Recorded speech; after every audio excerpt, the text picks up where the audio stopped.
everyone and welcome to Miss Estruch Biology. So if you're watching this, I'm guessing you have just done one of the first tests in A-level biology, and what I'm going to be going through with you today is how can you improve after your first test? Often people find that the first test that they do in A-level biology doesn't go as well as they had hoped. You often have students who maybe got a 7, 8 or 9 at GCSE, and in their first test they get C's or D's. Now that is completely normal and it's quite expected because of the jump between GCSE and A-level in terms of the challenge of the questions, the amount of time you actually need to spend revising, and the types of things that you need to do for revision. Now, if you have no idea what you should have done to revise for your test, then definitely check out this video here where I talk you through the best way to revise for a class test at A-level. But in this video, let me go through with you now.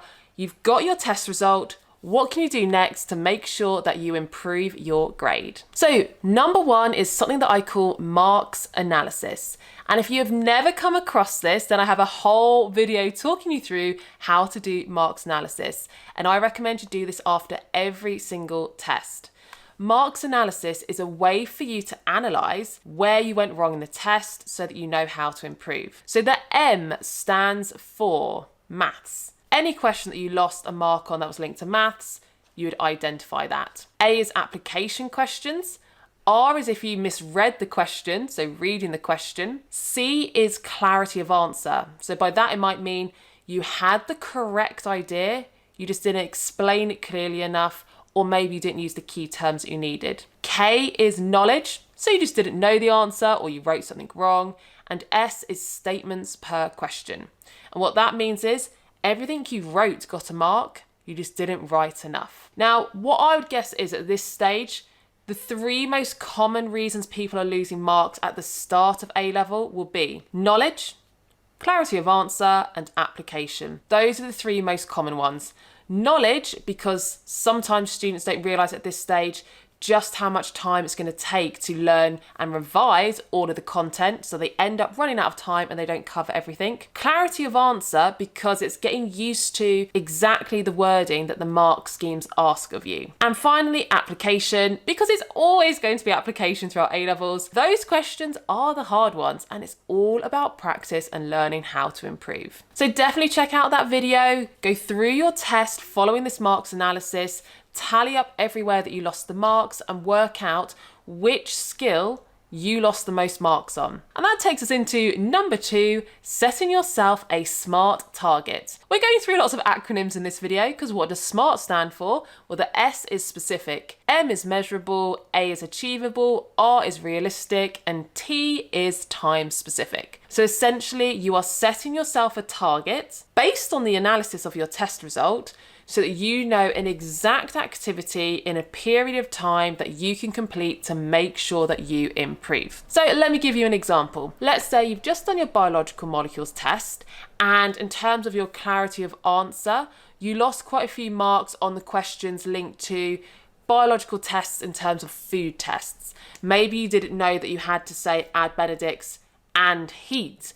Or maybe you didn't realise that for the test for lipids, you had to explicitly say shake to dissolve in ethanol and then add water. So if that's where you were losing the marks, your SMART target, something specific could be that I'm going to create a set of flashcards. That's the specific idea. It needs to be measurable. So you then need to set something that you can actually tick off that you have done. So create the flashcards that cover all of the biological tests. Then I'm going to test myself for about 10 minutes every other day for 2 weeks. So that's specific. You can measure that you've done it. That's achievable and realistic that you can do. And we set a time limit to it, 2 weeks. So essentially you set yourself a small activity that you're going to complete over 2 weeks that will really pinpoint where you lost the marks to try and improve. Now the final thing to review is your revision. Think back to before this test, what did you actually do to revise? Do you think you spent long enough revising? You might know that you definitely didn't and you started just before the exam or a couple of days before. And you might have thought, no problem, I'll be able to do it because I could at GCSE. You then did your A-level test and realised, 2 days is not enough at A-level. So it might be that you've reviewed your revision now and you think, realistically, I need more time than I gave myself. And that's something to now know going forwards. Give yourself more time. Maybe you did revise for a long period of time and you still didn't do as well as you hoped.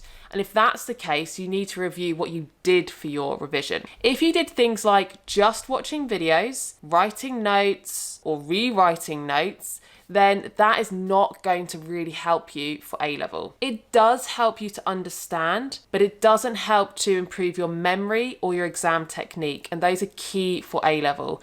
So if you did that for all of your revision, you should only really be doing that for the first day or two of your revision. The rest of the time, you need to be actively testing yourself. Things like flashcards, active recall, which I've got a whole booklet on if you want that, and exam questions, which I have lots of free exam questions on my website.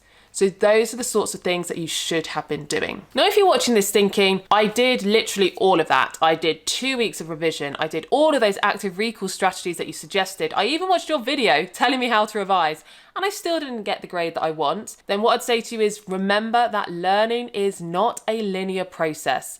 You do not just start here and then automatically you do all of that revision and bang, you're up at an A straight away. It is a process. You need to keep doing those strategies, and some people do make improvements really quickly. Some people don't, and you might just be one of those people, and it means you have to just stick at it, trust in this system that it works. It really does work. Keep practicing and you'll start to see gradual improvements over time.